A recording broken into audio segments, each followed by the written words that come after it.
अगर पिछले साल 36% मार्क्स ही आए हैं, इस वर्ष एक वर्ष हम जो आपको निवेदन कर रहे हैं उस नियम का पालन करना। मैं आपको वचन देता हूं कि 85% से नीचे आपको कोई नहीं ले जा सकता, क्योंकि मेरे पास प्रमाण है। मैं हवा में बात नहीं करता हूं। मेरे गुरुकुल में करीब करीब बच्चे जो आते हैं वो सब माँ बाप घबरा करके फिर भेजते लास्ट में, बाबूजी इन्हें राख लो। और वो जब वहां से निकलते हैं तब उनका जीवन देखने योग्य होता है। इसलिए प्रमाण के साथ कह रहा हूं कि मैं कुछ बातें, उतना गुरुकुल जितना तो आप घर पे पालन नहीं करा पाओगे, क्योंकि गुरुकुल में तो पूरी गौ आधारित शिक्षा होती है। बच्चे को सुबह 4 बजे उठाया जाता है, उठते ही के सबसे पहले बच्चे को गौमूत्र पान कराया जाता है, पंचगव्य दिया जाता है, गौमूत्र युक्त जल से स्नान कराया जाता है, सप्ताह में एक बार गाय माता के गोबर से स्नान होता है, गौग्रुत से बच्चा मंत्रों सहित आहुति देता है, फिर गाय माता की स्वयं सेवा करके गौ परिक्रमा करता है, दूध दही घी वहाँ गाय माता का ही खिलाया पिलाया जाता है, और बेल और गाय माता के गोबर के प्रभाव से उत्पन्न फल सब्जियां ही वहां विद्यार्थियों को दी जाती है। फिर उनको नृत्य, चित्रकला, संगीत, घुड़सवारी, तैराकी, वैदिक गणित, संस्कृत, इंग्लिश, कंप्यूटर, सब कुछ जो इस दुनिया को जरूरत है वो एक साथ पढ़ाया जाता है और सारे बच्चे पढ़ते हैं। उतना आप नहीं कर पाओगे, लेकिन जितना घर पे कर सको उतना आपको बता देता हूं। उतना चाहिए तो फिर बच्चों को भेज दीजिए वहां गुरुकुल ही। अगर अन्य कहीं पढ़ते हैं उन बच्चों के लिए भी 1 महीने की व्यवस्था हम हर साल करते हैं। हर वर्ष 20 मई से लेके 19 मई से लेके 20 जून तक एक शिविर लगता है जब गर्मी की छुट्टियां होती है, और उस समय देश में कहीं भी पढ़ने वाले बच्चों का वहां 1 महीने के लिए एडमिशन होता है। और उस समय बच्चे को विशेष दवाइयां दी जाती है, 5 प्रकार की ऐसी औषधियां जो बच्चे के माइंड को इंप्रूव करने का काम करती है, ताकि अगले 1 साल तक बच्चा जो कुछ पढ़े उसके दिमाग में अच्छे से बैठे। वहां योग, प्राणायाम, क्रियाओं के साथ साथ हवन इत्यादि और पूजा पाठ भी करवाया जाता है जो बुद्धि विकास के लिए आवश्यक है। उसके साथ औषधियां और उनको विशेष भोजन दिया जाता है, ताकि वो बच्चा फिर जा करके 12 महीने कहीं भी किसी भी स्कूल में पढ़े उसको किसी तकलीफ का सामना नहीं करना।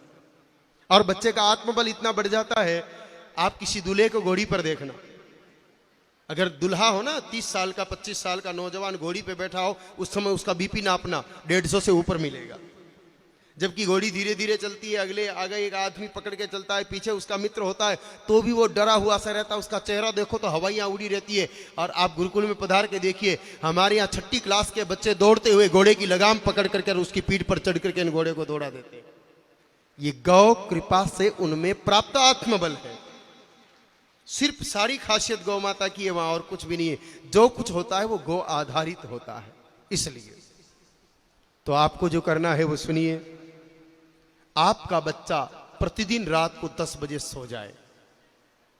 मैं रात से शुरू कर रहा हूं बात को, क्योंकि आजकल 12-12, 1-1 बजे तक टेलीविजन, मोबाइल के चक्कर में जगते हैं। और विज्ञान कहता है कि सूर्य डूबने के 3 घंटे बाद मानव शरीर से नींद को प्रेरित करने वाले हार्मोन्स स्रावित होते हैं। उन हार्मोन्स का अनादर करके जबरन अगर कोई व्यक्ति प्रतिदिन जगता है तो उसका प्रभाव उसके मस्तिष्क की कोशिकाओं पर पड़ता है और वो कोशिकाएं कठोर होती चली जाती है, जिससे याद क्षमता घटती है। इसलिए विद्यार्थी को हर हाल में 10 बजे सुला दीजिए।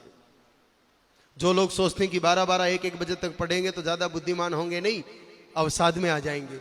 आप कोटा जाके देखिए, कोटा में बच्चे 12-12, 1-1 बजे तक पढ़ते हैं। हर साल 50-60 बच्चे आत्महत्या कर लेते हैं वहां। 10 बजे की बच्चा सो जाना चाहिए और सुबह 4 बजे बच्चे को उठा दो। यह है गोल्डन टाइम बच्चे के पढ़ने का। उठते के बच्चे को सबसे पहले थोड़ा सा गौमूत्र पिलाओ और उसके बाद बच्चे को कहो जाओ और 7 परिक्रमा गौ की करो। परिक्रमा में बहुत शक्ति है सज्जनों। एक छोटे से परमाणु के केंद्र के नाभिक के चारों तरफ भी इलेक्ट्रॉन परिक्रमा करते हैं, तब जाके वो अपने आप को विखंडन से बचा पाता है। पृथ्वी के ग्रेविटी सिस्टम में परिक्रमा की ही भूमिका है।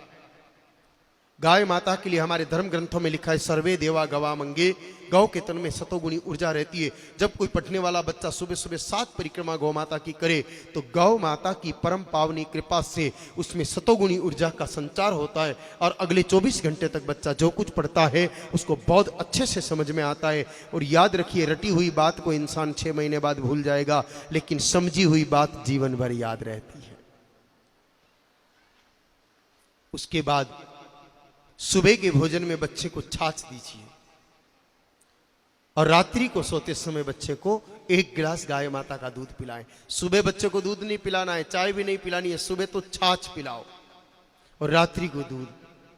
और इसमें भी विशेष सावधानी रखनी है, वो सुन लो, सावन महीने में बच्चे को दूध पिलाना तो दूर दिखाना भी नहीं चाहिए और भादवे महीने में छाछ को छूना भी नहीं चाहिए।